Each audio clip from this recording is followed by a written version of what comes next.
ऊपर से स्कूल की बिजली, गांव के अंदर आश्रमशालाओं की बिजली, ये बुनकर के रूप में जो काम आजकल पावर लूम छोटे छोटे लगा करके काम करते हैं उनकी बिजली, किसानों को जो बिजली मिलती है उसकी ड्यूटी जो मेरे यहाँ 30 साल से लगी हुई थी, ये सारी चीजें मैंने माफ कर दी। एक तो 2,500 करोड़ का घाटा था, ऊपर से मैंने 900 करोड़ की और चांदी लगाई, यानी 3,400 करोड़ हुआ। मित्रों, 3,400 करोड़ के घाटे के साथ गुजरात इलेक्ट्रिसिटी कंपनी को चलाया और आज मैं गौरव से कहता हूं, एक भी रुपया बढ़ाए बिना आज मेरी इलेक्ट्रिसिटी कंपनी 400 करोड़ रुपया प्रॉफिट कर रही है।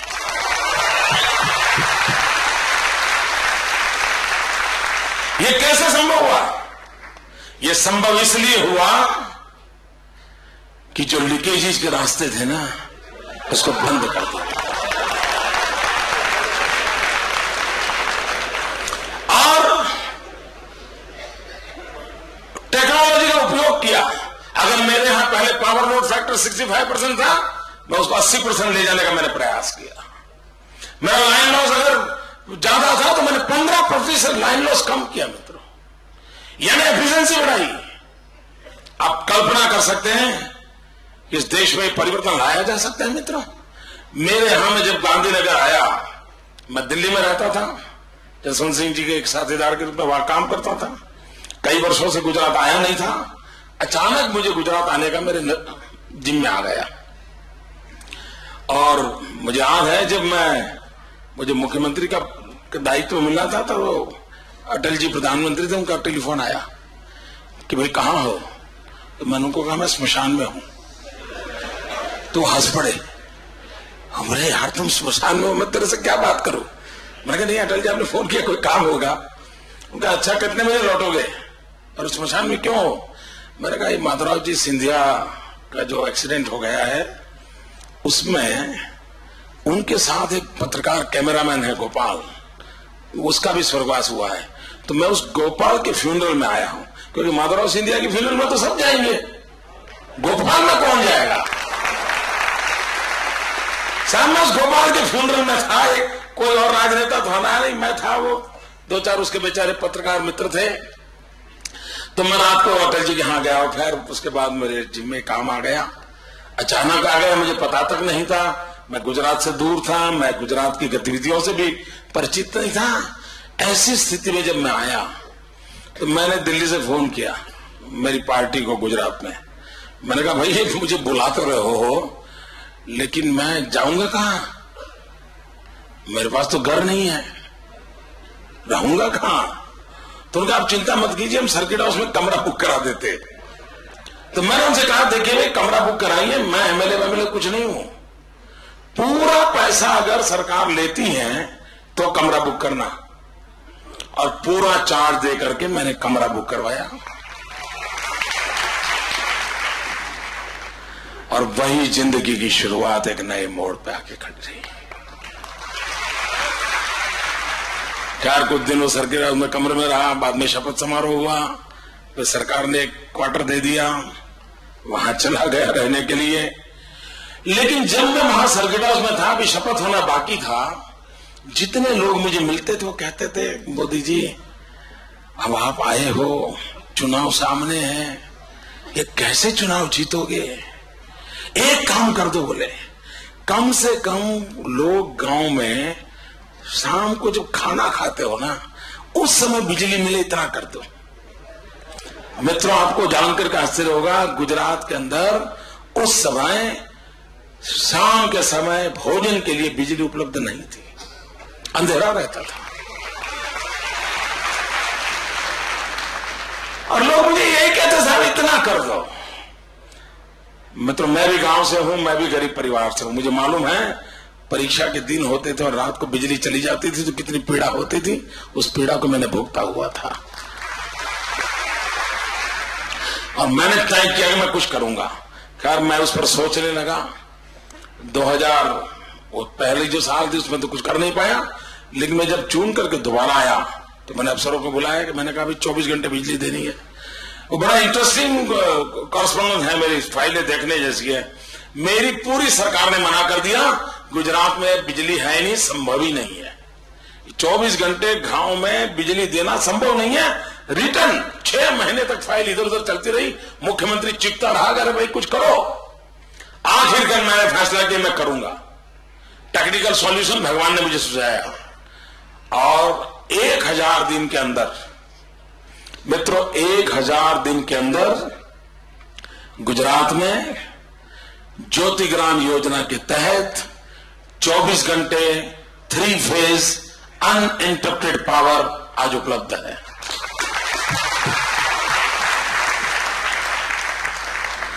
चौबीस घंटे 3 फेज अनइंटरप्टेड पावर उपलब्ध है। मित्रों, ये 1000 दिन में 24 घंटे बिजली कैसे मिली? मैं सिर्फ ये बातें इसलिए बताना चाहता हूं कि आपको विश्वास हो कि देश बदला जा सकता है।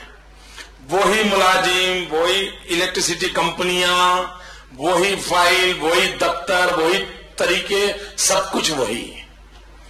और मित्रों, ऐसा नहीं है कि बिजली जाने वाली स्विच ऑफ कर दी थी, अब मोदी ने कह दिया तो ऑन कर दी और बिजली चल दी। ऐसा नहीं मित्रों। इस ज्योतिग्राम योजना करने के लिए 1000 दिन में 23 लाख खंभे नए डाले गए। Can you imagine?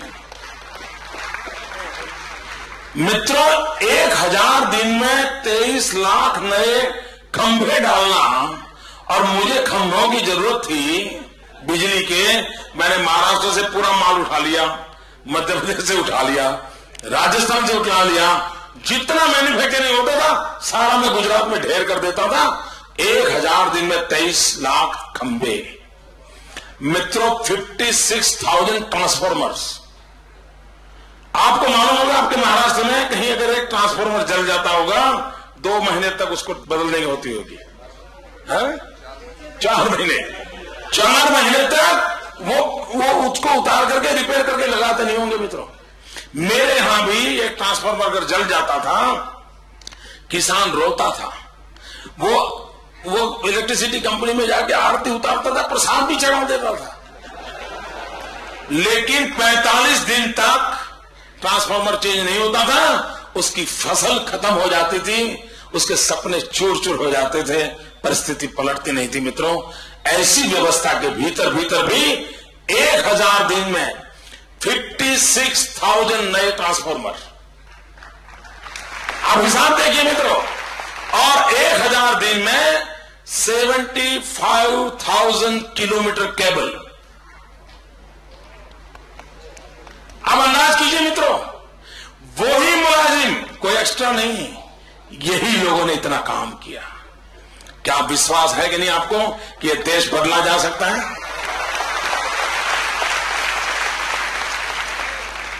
और मित्रों, इतने काम के बाद आज 24 घंटे बिजली पहुंचना शुरू हो गया। मित्रों, मुझे आप लोगों को मालूम, हमारे देश में गलीपति से लेकर के राष्ट्रपति तक सब लोग एक बात कहते हैं, justice delay is justice deny. कहते हैं ना, कोई रास्ता खोजता नहीं दोस्तों, सब भाषण झाड़ते हैं।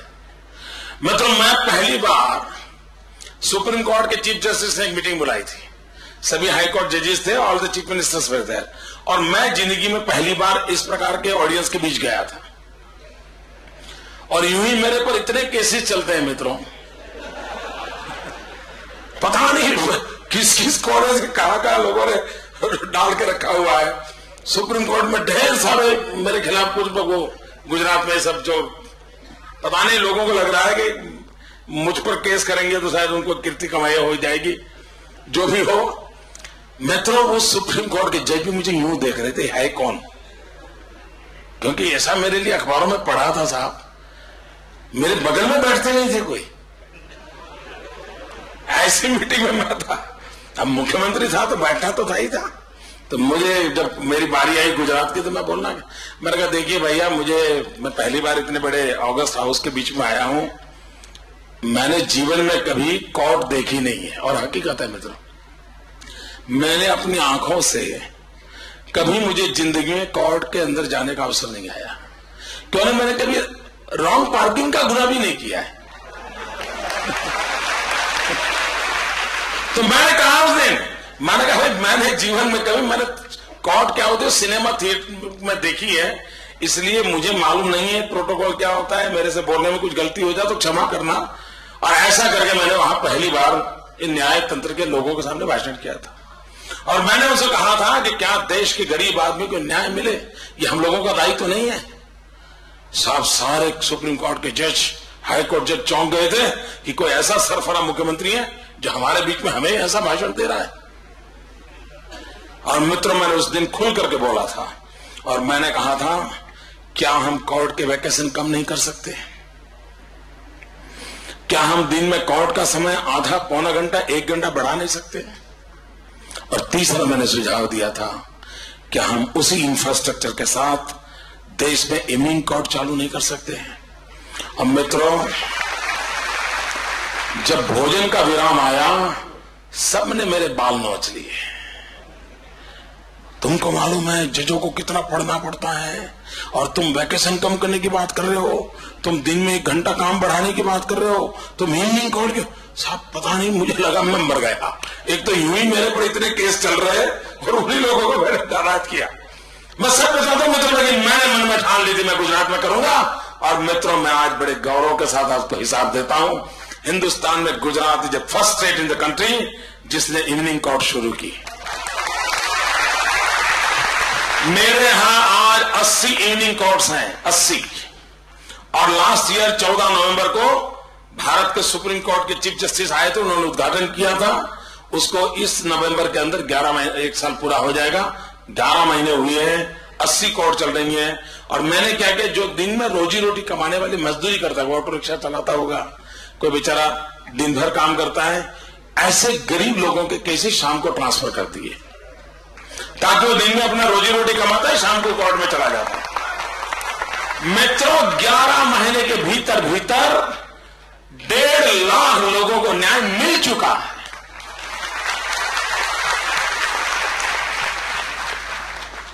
मित्रों अगर इरादा साफ हो, नियत साफ हो और नीति स्पष्ट हो तो परिणाम मिलता है। इतना ही नहीं, मैंने न्यायमूर्तियों से मीटिंग की। मैंने कहा साहब मैं चाहता हूं मेरे गुजरात के अंदर हम कोर्ट का समय आधा घंटा बढ़ाएं और मैं उन सबका आभारी हूं, उन्होंने मेरी बात मानी। आज हिंदुस्तान में जो कोर्ट का समय है मेरे राज्य में आधा घंटा ज्यादा है। मित्रों मैंने तीसरी उनसे प्रार्थना की और प्रार्थना ये थी कि क्या हम वैकेशन कम नहीं कर सकते हैं? और मित्रों आपको जानकर आनंद हुआ, 10 दिन वैकेशन उन्होंने कम किया। और आज भारत की सुप्रीम कोर्ट के चीफ जस्टिस ने हिंदुस्तान के सभी राज्यों को लिखा है कि गुजरात मॉडल पर न्याय तंत्र के काम को नए ढंग से सोचने की आवश्यकता है, इवनिंग कोर्ट बनाने की आवश्यकता है, पूरे देश के सामने प्रस्तुत किया है। मित्रों मैं छोटी छोटी चीजें इसलिए बताता हूं मित्रों कि अगर हमें इसलिए मैं कहना चाहता हूं मित्रों, निराश होने का कोई कारण नहीं है। यह देश प्रगति कर सकता है, यह देश दुनिया के अंदर अव्वल नंबर की ऊंचाइयों तक पहुंच सकता है। और इसी व्यवस्थाओं के तहत कोई बहुत बड़ा तीर मारने की जरूरत नहीं है मित्रों, बस मन से लगन से इस काम को कर दिया जाए। हमारे देश का पूरे दुनिया में सभी देशों का एक नंबर होता है कि कौन देश कहां खड़ा है। हम दुनिया के अंदर 126 नंबर पे खड़े हैं। गुजरात भले 1 नंबर पे रहता हो, लेकिन हिंदुस्तान पूरे दुनिया में 126 पे खड़ा है। और उसका मूल कारण है मित्रों इन्फेंट मोर्टालिटी रेट। हमारे यहां प्रसूति में मरने वाली माताओं की संख्या और प्रसूति में मरने वाले बच्चों की संख्या इतनी ज्यादा है कि पूरी दुनिया में हमारे बाकी अंक कितने ही क्यों न हो, हम एकदम पीछे चले जाते हैं। मित्रों पूरे देश में इन्फेंट मोर्टालिटी रेट से माताओं को कैसे बचाया जाए, इंस्टीट्यूशनल डिलीवरी कैसे बढ़े, बच्चों को कैसे, सारे देश में चर्चा हुई है। जिन जिन लोगों को शासन व्यवस्था का पता होगा हर सरकार में चर्चा होती है। मित्रों गुजरात अकेला राज्य है जिसने उसका रास्ता खोजा है। और मैं ईश्वर का आभारी हूं कि परमात्मा ने ऐसी कोई बात